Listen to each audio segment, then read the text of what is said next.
Would it be possible in today's day and time that a government would incarcerate 1 million people, blood test them, get their tissue samples, put that in a database, and then sell their organs around the world? Would it be possible that professional doctors would commit such atrocity to extract organs from a live body?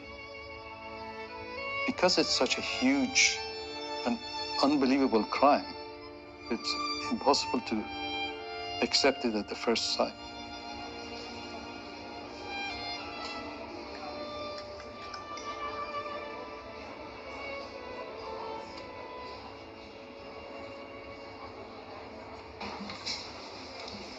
Please rise. China Tribunal, final sitting. Sir Jeffrey Nice, QC, in chair. Please be seated. Good morning, ladies and gentlemen. This is the judgment of the tribunal. For over a decade, the People's Republic of China has stood publicly accused of acts of cruelty and wickedness that match the cruelty and wickedness of medieval torturers and executioners. The China Tribunal is being led by Sir Jeffrey Nice, QC, world-leading expert on genocide, crimes against humanity. He agreed to establish an independent tribunal with a number of other distinguished colleagues and to shine a light on a very dark place. It should be made clear that it gives the tribunal no pleasure to reach this conclusion, to which it is driven by evidence and the application of reason and logic, together with its appraisal of witnesses who gave evidence. Over 50 witnesses testified.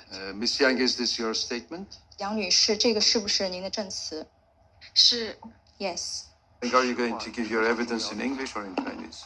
我说中文吧。 In Chinese. Ask you to remember that it is very important to tell the truth, the whole truth, and nothing 在 but 做 the 车之 truth. 前，The 请让我 tribunal. 先 Thank you. 提醒 28 您 were fact witnesses, and the rest were experts and investigators.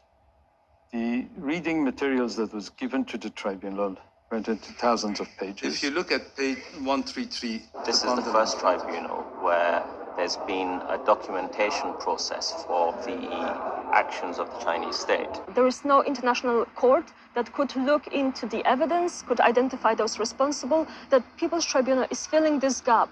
People's Tribunal are set up to investigate, in particular, the massive crimes that committed by states or state organs, which are not, for one reason or another, handled by either United Nations or other international bodies who could have handled. The conclusion shows that very many people have died indescribably hideous deaths for no reason, that more may suffer in similar ways, and that all of us live on a planet where extreme wickedness may be found in the power of those, for the time being, running a country with one of the oldest civilizations known to modern man, which ideally we should be able to respect, and from which we should be able to learn. It's very sad that those who constantly supported China and justified its actions did nothing. Transplantation Society and other groups also tried to ignore the matter, what the tribunal has now termed as willful The blindness. PRC has done little to challenge the accusations, except to say that they were politically motivated lies. And governments around the world and international organizations, all required to protect the rights of mankind, have expressed doubt as to the accusation, thereby justifying their doing nothing to save those who were in due course, it is said, to be killed to order. So many people are unnecessarily afraid of China and kowtow to China, and so few people are prepared to speak up boldly. You look at the UN, they target certain countries. China seems to always get off. The Chinese government were given the opportunity at every stage to appear as witnesses, and they failed to produce evidence or witnesses. China has taken much more aggressive, assertive actions to prevent any information being known about, and that's an escalating trend. What this tribunal did is that not only is this happening beyond a doubt, but certainly they also said this is a crime against humanity. Victim for victim, and death for death, the gassing of the Jews by the Nazis, the massacre of the Khmer Rouge, or the butchery to death of the Rwanda Tutsis may not be worse than cutting out the hearts, other organs, and the very souls of living, blameless, harmless, peaceable people. Now, this tribunal has concluded that Falun Gong is a source, probably the principal source, of organs for forced organ harvesting. The report adds that whilst it doesn't have sufficient evidence to reach the same conclusion for the Muslim Uyghur community, it says the vulnerability of the Uyghurs to being used as a bank of organs is also obvious. It's being called transplant tourism. That's where people are now flocking to China to get needed organs. Would you say that the majorities of these operations do result in the deaths of people? They all result in the death of people. Like, for example, we all know about somebody going and buying a kidney in a back street somewhere in a poor country. The fact is, in China, they take both kidneys and other organs as well. So nobody survives these organ transplants because they, as I say, they're dead after all of their organs are removed.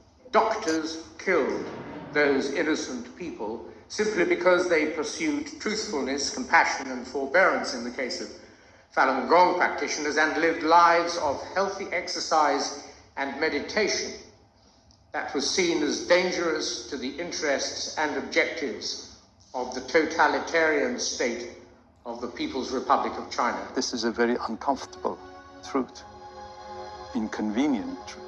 China needs to stop what they're doing. Where else in the world can you go and get an organ within 2 weeks? I hope today no one can turn around to pretend that they don't know this is happening. It's important that we never lose sight of the human side of this story. I hope this judgment will awaken some consciousness from Chinese surgeons. There's lots of important decisions that we need to make as a transplant community as to how we take this judgment forward. The tribunal concluded with this very powerful statement about any government, any entity, any individual dealing with the Chinese Communist Party state is in effect dealing with a criminal state. They actually single out China as a criminal state.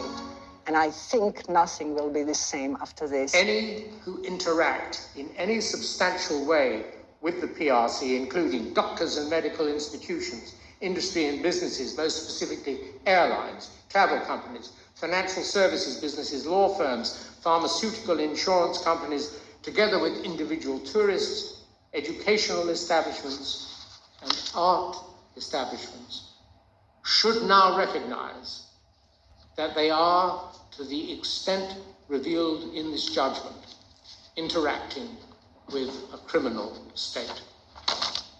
We will rise.